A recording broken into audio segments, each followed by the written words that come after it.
Hello, thanks for joining me. I want to thank everyone for the hard work they've done this term in my class. Thank you, thank you. Wanted to cover this federal regulations and security and what are the federal regulations. And what I'd like to do is I'd like to discuss a topic called unintended consequences.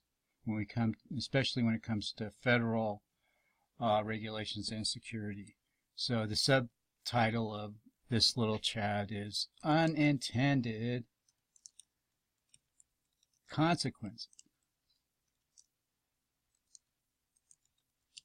Okay, so in my question, I compare and contrast things like Sarbanes-Oxley or SOX, HIPAA, Affordable Care Act, Dodd-Frank,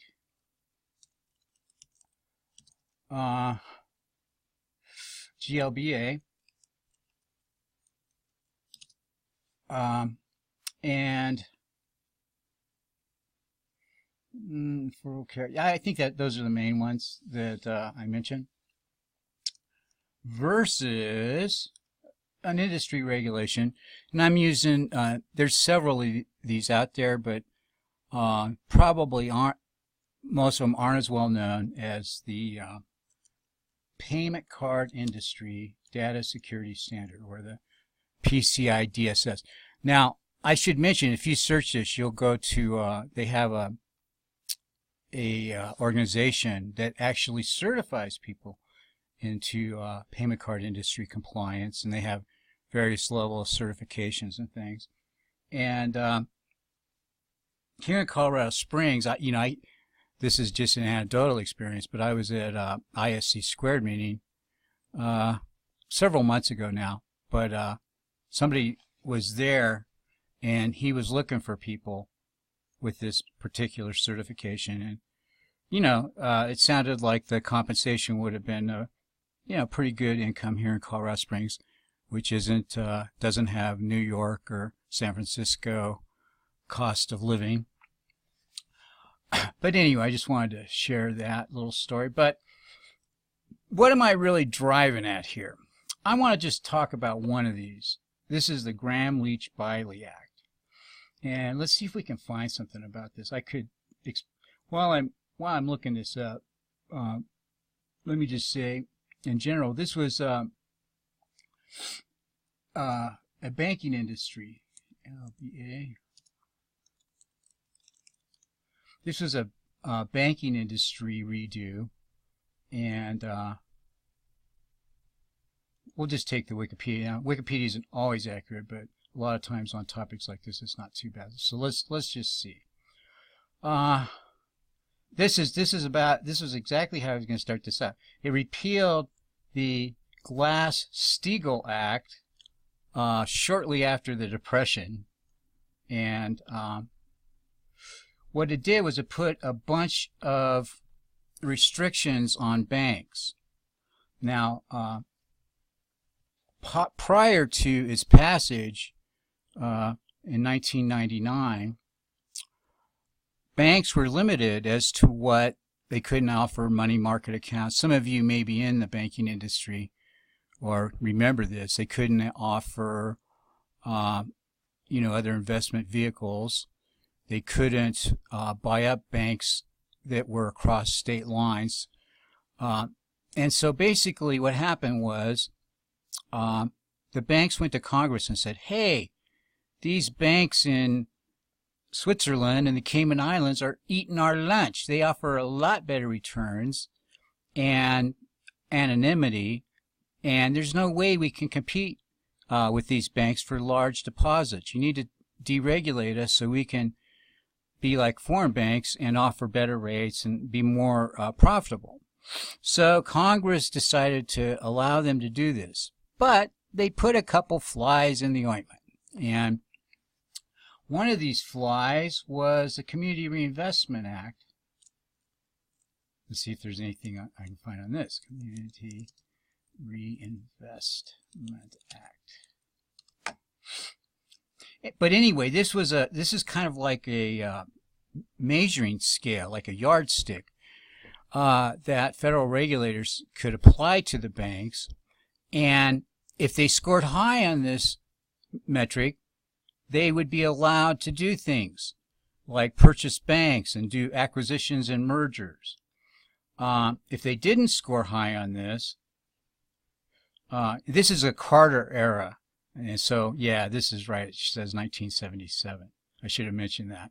So this was old, old legislation that was put into this Gramm-Leach-Bliley Act to say, okay, we'll let you do mergers and acquisitions, but you're going to have to comply with the Community Reinvestment Act as a yardstick to determine what mergers and acquisitions will let you do. Now, there's a little bit of a problem here because Community Reinvestment Act actually compels the banks to reinvest in poor communities, Community Reinvestment Act, but it compels banks to make bad loans in order to score high on this. So the scenario would be something like, say you're Bank of America in California and you want to buy a smaller bank, chain of banks in Arizona. So, federal regulators would say, do you make enough bad loans? And if the answer is yes, they'll let you acquire the bank.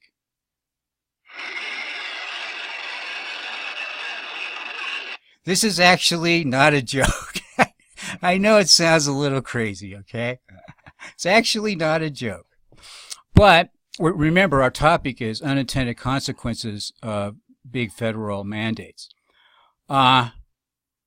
So this was passed into law, and what it resulted in was banks giving out loans like crazy. Everybody, they would take people that maybe just barely had a pulse and lend them money and stuff. And the way the federal system interacted with banks also was they would actually use funds like Fannie Mae and Freddie Mac, who many of you have heard of, and the federal government would go in and buy up these subprime loans. They call these bad loans subprime loans. You may have heard of that. And package them all together into an investment vehicle. So the banks would have absolutely no incentive not to write bad loans. The federal government would come in, take these bad loans away from them so that they weren't on the hook for them, and reward them for making the loans by allowing them a high Community Reinvestment Act measure, which would allow them to do mergers and acquisitions. That's a little less complicated, I think, than I'm making it sound. But by making bad loans, Fannie and Freddie would buy the bad loans off the banks, so the banks wouldn't be caught holding the bag. And by making these bad loans, the banks would be able to have a high Community Reinvestment Act score, which would allow them to do mergers and acquisitions. Still maybe a little more confusing than I make it sound. But I mean, it's so counter what you would think that maybe, it's confusing because of that too. But, so this led to everyone getting loans, and this led to the rapid appreciation of real estate prices. And, everybody was running around could qualify for loans. So does a higher and higher number of people chasing fewer and fewer homes on the market caused that, prices to skyrocket.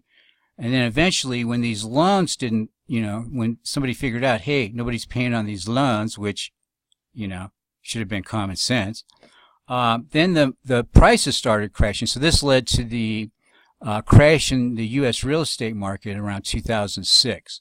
Now, a lot of people, you might be old enough to have lived through that, but very few people really understand the dynamics of it. And again, it was an unintended consequence of the Gramm-Leach-Bliley Act. Okay, what I like to do is I like to contrast that with payment card industry data security center. Let's see if I can insert it. I want to insert like an arrow here. Let's see if I can. Let's see. Can I, yeah, more like charts and stuff. Let's see if I can. Shapes, maybe. Maybe that's what I want is a shape. Yeah, I think this will do it. I want a arrow, but maybe a little fatter arrow, like this one.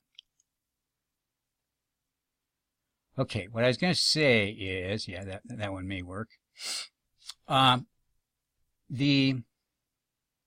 payment card industry was basically a bunch of people in the payment card industry that got together. Now, who would that be? Like Visa, MasterCard, processors like Heartland Payments, different players like that got together and said, as they scratched their chin, we could make a lot of money if this e-commerce thing takes off.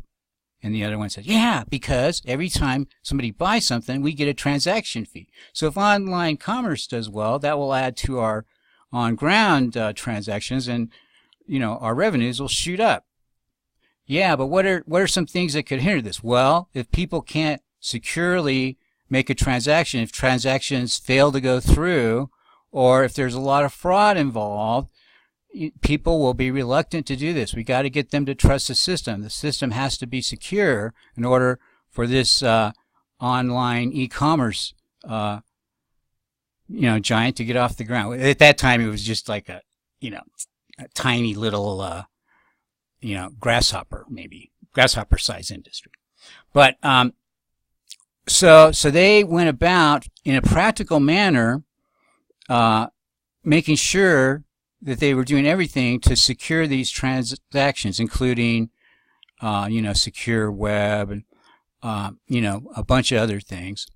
And so anywho, they got together, and this the difference between these two too, if you look at Sarbanes-Oxley or Dodd-Frank versus PCI DSS, is that PCI DSS is like 3 pages, whereas Dodd-Frank is about 7-8 inches thick. So there's not a lot involved with compliance, relatively speaking, from the industry standard to the legislative mandates. I mean, PCI is mainly like a checklist. You can send a security engineer out, go through the systems, and in a couple afternoons have these check boxes completed. So whereas like Sarbanes-Oxley made the cost of going public so high, and Gramm-Leach-Bliley made the cost of opening a bank really high, PCI allowed small retailers to bundle shopping carts and other retail things that are necessary for e-commerce, so they didn't have to reinvent the wheel, and use existing technologies to bring them into their little mom and pop, teacup sales or whatever. So, and as everybody knows, whereas companies going public because of SOX has gone down, healthcare has gotten expensive because of Affordable Care, banking fees have drastically increased as banks try to claw back some of their profits and stay in business as a result of Dodd-Frank and GLBA. E-commerce, on the other hand, has done what? It's done that, right? So if you look at, especially yearly totals, year to year, it's definitely doing this spike that we're showing here on this Word doc. So